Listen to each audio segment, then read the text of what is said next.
Hello दोस्तों, welcome back to Sidnaaz का प्यार।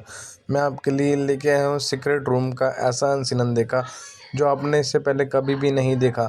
आपने देखा था एपिसोड में, क्योंकि मोमो जो है वो नल्ला है जो टकले ने टास्क दिया था, बेफालतू का टास्क दिया था कि आपको जोकर बना के हंसाना है, शहनाज को टेंशन देनी है, ये करना है वो करना है। तो वहाँ पे शहनाज रोने लगी थी क्योंकि शहनाज की जो रियल फीलिंग है बाहर आ गई थी। शहनाज को समझ में आ गया था ये सारे गेम के लिए कर रहे हैं।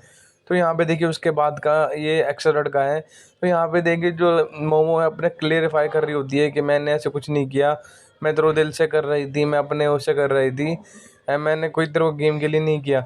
तो यहाँ पे देखिए सिद्धार्थ भी देख रहा होता है सीक्रेट रूम से, और सिद्धार्थ को बहुत ज़्यादा गुस्सा आ रहा होता है क्योंकि मोमो बहुत ज़्यादा मैनिपुलेट करने की कोशिश कर रही थी शहनाज को, जो कि शहनाज नहीं हुई थी।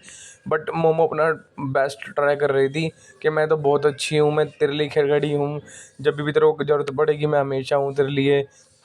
तो यहाँ पे ये सब चीज़ सिद्धार्थ देख रहे थे, और सिद्धार्थ को कहीं ना कहीं गुस्सा आ रहा था कि मोमो कितनी जल्दी फंसाती है लोगों को, जैसे बाहर लोग बाहर भी ऐसी कर देती है अपनी अपनी, मतलब जो छोटी छोटी बातें करके, झूठी झूठी बातें करके। जो मैंने पॉडकास्ट पे भी देखा था, जो भारती और हर्ष के पॉडकास्ट पे अपनी गंदगी फैला रही थी कि नहीं, मैं सिद्धार्थ दोनों में बहुत अच्छे दोस्त थे, हम ऐसे थे हम वैसे थे, हमारा बॉन्ड बहुत अच्छा था।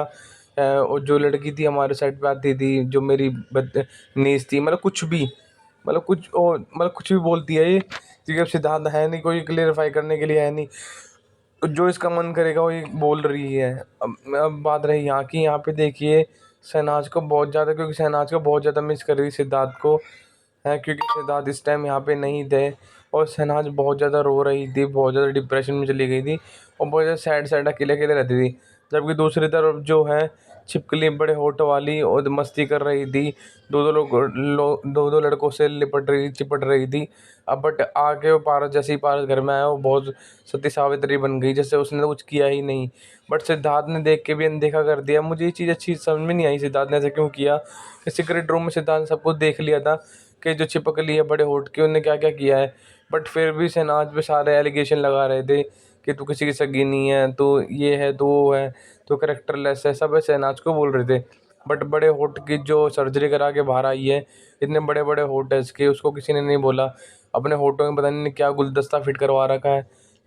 तो यहाँ पे देखिए, यहाँ पे जो नल्ला है यानी कि पारस छाबरा कैसे देख रहा होता है ये, क्योंकि ये खुद रश्मि की टीम में था, इसने इसीलिए रश्मि को ज़्यादा भयंकर टास्क नहीं दिया, मतलब फ़नी फ़नी टास्क दिया ताकि स्क्रीन पे रश्मि अच्छी लगे।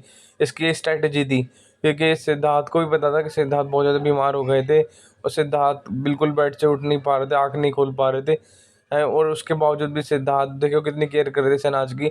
बट जो छिपकली के लिए डिसीजन लिया मुझे समझ नहीं आया। इतनी गंदी गंदी गेम खेली छिपकली ने, और उसके बावजूद भी लोगों ने इतना सपोर्ट किया, उसको वोट किया, पता नहीं क्यों वोट किया उसको, यार क्यों बचा लिया। पहले सिद्धार्थ ने बचाया था, उसके बाद भी कितने लोगों को मौका मिला कि वोट आउट करने का इसको, बट नहीं किया है। समझ में सब बाहर अपनी मेकर्स की चाल थी क्या था, और क्यों लोगों को ये पसंद आई। खैर छोड़िए, बट ये अनसीन बहुत अनोखा है, ये एक्सलर्ट का है, आपने इससे पहले कभी भी नहीं देखा। Thank you so much guys, please subscribe कर दीजिए ताकि मैं आपके लिए और भी एक्सलर्ट का एक्सक्लूसिव झलक और बहुत कुछ ला के आपको शेयर करूं आपके साथ। तो इसके लिए आपको प्लीज़ सब्सक्राइब करना होगा ताकि मेरे को भी मोटिवेशन मिले। Thank you so much, bye bye, take care.